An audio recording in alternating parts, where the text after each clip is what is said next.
चक्रवृद्धि ब्याज या कंपाउंड इंटरेस्ट निकालने की बहुत ही शानदार ट्रिक। यदि ब्याज की दर 20% प्रति वर्ष है और ब्याज अर्धवार्षिक रूप से संयोजित किया जाता है तो 3/2 वर्षों में 4,000 रुपये की राशि कितनी हो जाएगी। जब भी ब्याज अर्धवार्षिक रूप से देय हो तो दर कितनी हो जाती है, आधी हो जाती है।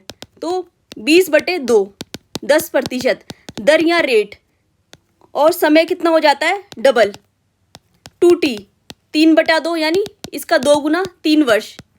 और अमाउंट क्या होता है, मूलधन प्लस ब्याज यानी प्रिंसिपल प्लस कंपाउंड इंटरेस्ट। इसका फॉर्मूला होता है P into 1 plus R upon 100 इसकी पावर T। P क्या होता है, मूलधन या प्रिंसिपल, जो धन हम उधार देते हैं वो प्रिंसिपल, R रेट, जिस दर पे ब्याज देते हैं वो R।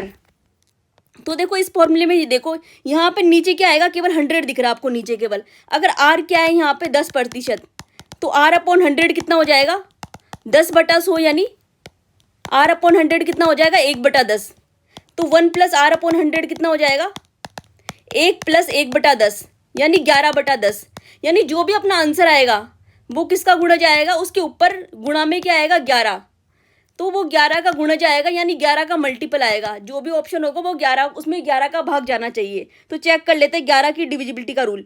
5 और 2 7, 4 और 2 6, 7 में से 6 गए 1, तो ये 11 से भाज्य नहीं है। 5 और 2 7, 4 और 3 7, 7 में से 7 गए 0, तो ये 11 से भाज्य है। और 5 और 3 8, 4 और 2 6, 8 में से 6 गए 2, तो ये भी 11 से भाज्य नहीं है 2।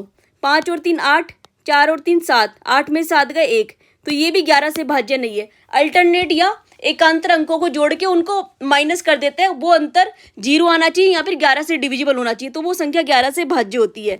तो यहाँ पे ऑप्शन सी 5 3 2 4, केवल ऑप्शन सी है जो 11 से भाज्य है। तो ऐसे क्वेश्चन में आप डायरेक्ट क्या करना, आपको कुछ नहीं देखना है कि प्रिंसिपल क्या है, केवल आपको क्या देखना, रेट देखनी है। जब भी आपको अमाउंट पूछे तो आपको क्या देखनी है, रेट। तो हमारी रेट कितनी होगी, 20/2 10%। तो डायरेक्ट इसका क्या करो आप, 10/100 कर दो, 1/10, उसके बाद में 1 प्लस 1/10 कर दो, तो 11/10। अब आपको देखना अंश या न्यूमरेटर में 11 जो आ रहा है, न्यूमरेटर में आ रहा है, वो उससे ऑप्शन को डिवाइड करके देख लो। 11 से जो डिविजिबल है ऑप्शन में, वही अपना आंसर हो जाएगा। तो यहाँ पे ऑप्शन सी 5 3 2 4, ये क्या हो गया अपना आंसर।